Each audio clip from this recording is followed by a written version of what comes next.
Scott Cawthon, the creator of the Five Nights at Freddy's video game, recently came under fire after some fans discovered that Scott made significant monetary contributions to a number of politicians such as Senator Mitch McConnell and former President Donald Trump. This situation really highlights the political intolerance within gaming and nerd culture, and that's something that I can personally relate to after the backlash I received for voting for Trump in the 2020 election. And what's interesting about this case in particular is that Scott and I had a very similar experience in the sense that we both were canceled by people who supported our work, which is a little bit strange to me. I mean, I'd assume that their original support was because of my talent and the content that I produced, so I'm not sure why my politics would even be relevant. Do these same folks worry about politics in other situations? Like if they're going to the movies, do they research the political leaning of the entire cast before watching? Or when they go out to dinner, do they ask the chef who they voted for prior to ordering? Oh, perhaps they confirm their doctor's politics before accepting medical treatment.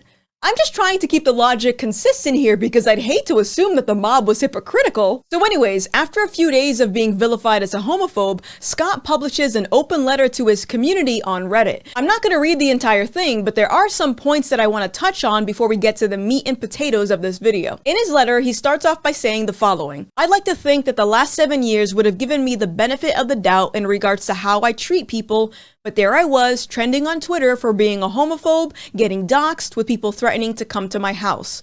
All because I exercised my right and my duty as an American citizen to vote for and support the candidates who I felt were best to run the country for everyone, and that's something that I won't apologize for." See, this is what I was just talking about. You would think that my relationship I built with my previous audience would have been a good indicator of my character, but a lot of people don't know how to think reasonably when politics are involved. It was very disheartening to know that all of my contributions to society were forgotten over something so superficial like politics. He goes on to say the following: "For those who took the time to look, you saw the candidates I supported included men, women, white people, black people, Republicans, and Democrats. I supported Kimberly Klacik in Baltimore because I believe she really cared for the African American community and wanted to pull them out of poverty. I believe she could have really made a difference in a time when so many black communities were struggling. She lost, unfortunately. I supported Tulsi Gabbard, a Democrat, even though I disagreed with her on several issues because I felt she would have been a good and fair president. And yes, I supported President Trump because I felt he was the best man to fuel a strong economy and stand up to America's enemies abroad, of which there are many. Even if there were candidates who had better things to say to the LGBT community directly and bigger promises to make, I believe that their stances on other issues would have ended up doing much greater harm to those communities than good. All of this explanation, I feel, is wasted as people don't want to discuss with one another anymore. They want endless apologies and submission. People who are expecting those from me will get neither." The most frustrating thing about cancel culture is that it leaves no room for conversation because realistically, how can you have a conversation when thousands of online users are shouting at you at once? When I voted for Trump last election, the knee-jerk reaction from my supporters was to cut me off.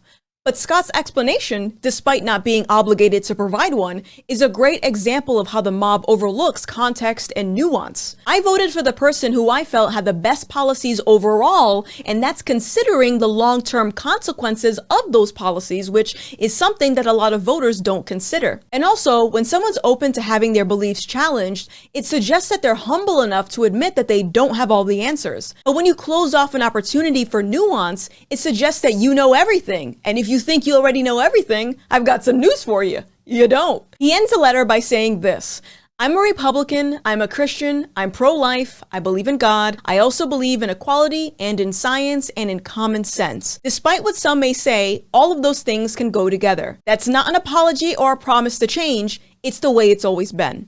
Okay, now this is what I love to see. Scott stood his ground and refused to apologize to the mob, which I think was 100% the correct thing to do. Apologizing conditions the mob into feeling entitled to an apology or an explanation when realistically, you don't owe them one. These fans had no idea that Scott was a Republican, yet still managed to find joy playing his video games. It was only until someone went out of their way to find that information when it became a problem. The general consensus of the mob was that because he donated to political candidates that some perceived as homophobic, it somehow also proved that he was also homophobic. Yeah, that's nonsensical, because in the reverse, that would mean that the mob could be branded in the same way for whatever beliefs their own candidate had. Oh, you voted for the guy that suggested black people didn't know how to use a computer? That sounds kind of racist. Are you also racist?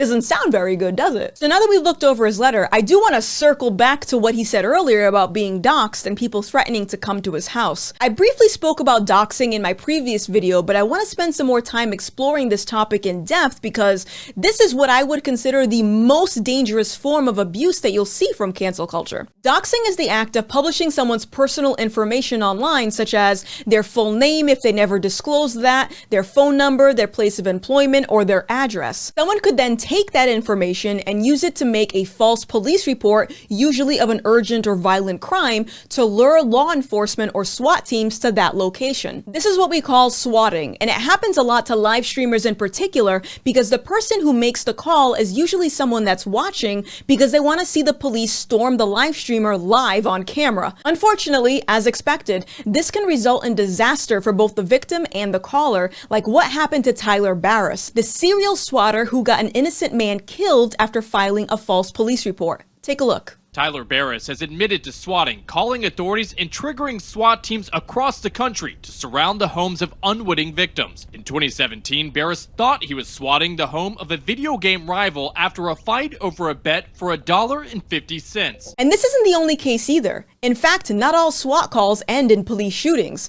This was the case for Mark Herring, a 60-year-old man who died from a heart attack after police surrounded his house. So now that we understand the dangers that could result from doxing, let's think about this for a second. The entire reason that Scott was canceled was because he donated to several Republican candidates.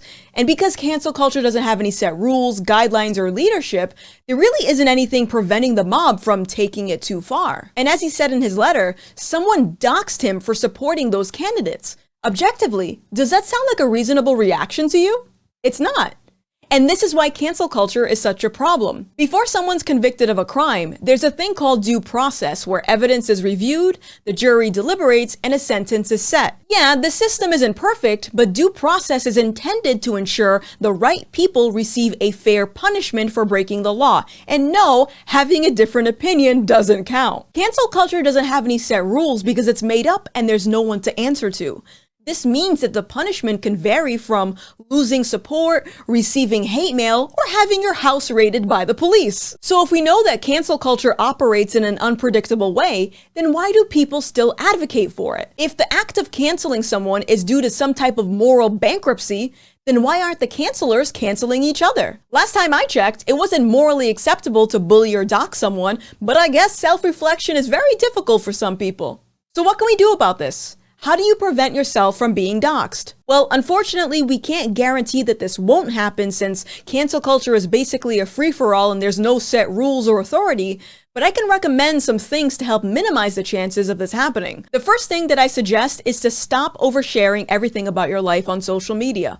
One of the most common types of online hackers are those that use social engineering to break into private accounts. For example, if someone knows your mom's name, your date of birth, or the city that you were born in, they might be able to access your email if those answers were also used for your email security questions. So be very careful about what information you publicize. The next thing that I'd recommend is to stop recycling passwords and use two-factor authorization for all of your logins. I also recommend Googling yourself along with other keywords like your phone number or address to see what comes up. There are a lot of data broker websites with your name, address, location history, and other personal information visible to the public, but you should have the option of getting those removed by contacting those individual sites. And lastly, I recommend using a VPN, which is a service that encrypts all of the data you send through the internet, including your IP address, which is something that can be used to pinpoint the general area that you live in. And if you happen to be someone that's a public figure or a content creator like myself, you might even consider giving your local police department a heads up